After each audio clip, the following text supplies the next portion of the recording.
जी का खालसा वाहिगुरू जी की फतेह।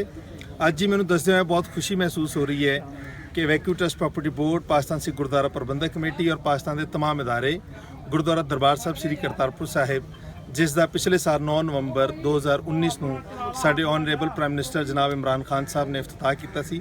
ਅੱਜ ਅਸੀਂ ਉਹਦੀ ਪਹਿਲੀ ਸਾਲਗਿਰਾ ਮਨਾਉਣ ਜਾ ਰਹੇ ਹਾਂ ਔਰ ਬਹੁਤ ਖੁਸ਼ੀ ਮਹਿਸੂਸ ਕਰ ਰਹੇ ਹਾਂ और बहुत मान महसूस कर रहे हैं। अज असी सारे पाकिस्तानी, ना सिर्फ सिख कौम बल्कि पूरी कौम, जिसे साड़ी हिंदू कम्यूनिटी भी है, क्रिश्चियन कम्यूनिटी भी है और सब तो वड्डी तादाद मुसलमान भाईचारे की इत्थे तशरीफ लेके आई है और अज असी सारे रल के खुशियां जिहड़ियां ने वो मना रहे हैं।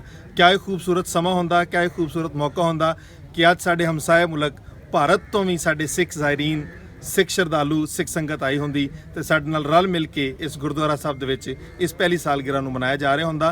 लेकिन भारत सरकार नूं शायद या भारत दे मीडिया नूं होर कोई मौका नहीं मिलता, उन्हां नूं होर कोई टाइम नहीं मिलता कि पाकिस्तान दे बारे च नैगेटिव प्रोपोगेट करन। सो मैं अज उन्हां तमाम चैनल्स नूं, तमाम अदारियां नूं जिहड़े कि उधरले पासे बैठे ने उन्हां दसना चाहना कि जिन्हां दे बारे तुसीं ये कैसे जी पाकिस्तान सिख गुरुद्वारा प्रबंधक कमेटी कोलों तमाम इख्तियारात वापस ले लए गए ने, पाकिस्तान सिख गुरुद्वारा प्रबंधक कमेटी कोलों तमाम गुरुद्वारा साहबान दे तमाम इंतजामात ले लए गए ने। सो मेरा नाम इंदरजीत सिंह है और मैं पाकिस्तान सिख गुरुद्वारा प्रबंधक कमेटी दे मैंबर होने के नाते जिम्मेदारी दे नाल तुहानूं सुनेहा दे रहा कि पाकिस्तान सिख गुरुद्वारा प्रबंधक कमेटी 1999 तो लैकर के अज तक गुरुद्वारा साहबान की सेवा संभाल, गुरुद्वारा साहबान की सेवा विच लगी हुई है और वाहिगुरू की कृपा सदका अगे भी इस तरीके नाल सेवा निभाने का बल पातशाह सानूं बख्शण असीं करते रहांगे। सो मैं अज पूरे जगत विच सिख जगत नूं दसना चाहना कि पाकिस्तान सिख गुरुद्वारा प्रबंधक कमेटी कोलों किसी किस्म के कोई इख्तियार नहीं ले गए। उस तरीके नाल शरधा भावना दे नाल, सत्कार दे नाल गुरु घरां दी सेवा संभाल पाकिस्तान सिख गुरुद्वारा प्रबंधक कमेटी संगतां दी अरदासां दे सदके उस तरीके नाल निभा रही है और निभाती रहे।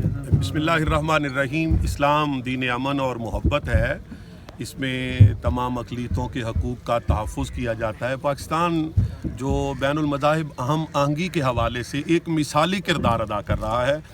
जहाँ पे खानकाही निज़ाम में अमन, शांति और मोहब्बत है, वहाँ पे पाकिस्तान में गुरुद्वारों में भी इसी तरह अमन, शांति और मोहब्बत का पैगाम और मैसेज डिलीवर किया जा रहा है। आज गुरुद्वारा साहब करतारपुर में, नारोवाल में ये अजीमुशान तकरीब है जिसमें तमाम मज़ाहिब के नुमाइंदगान शिरकत करेंगे और बताएंगे, दुनिया को मैसेज देंगे कि पाकिस्तान में नफ़रतों का ख़ात्मा है और मोहब्बतों के चिराग रोशन किए जा रहे हैं।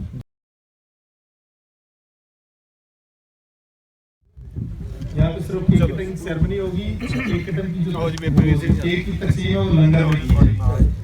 कोविड को मद्देनजर बोले सो निहाल, पाकिस्तान जिंदाबाद, पाकिस्तान जिंदाबाद, सिख मुस्लिम दोस्ती जिंदाबाद, सिख मुस्लिम दोस्ती जिंदाबाद।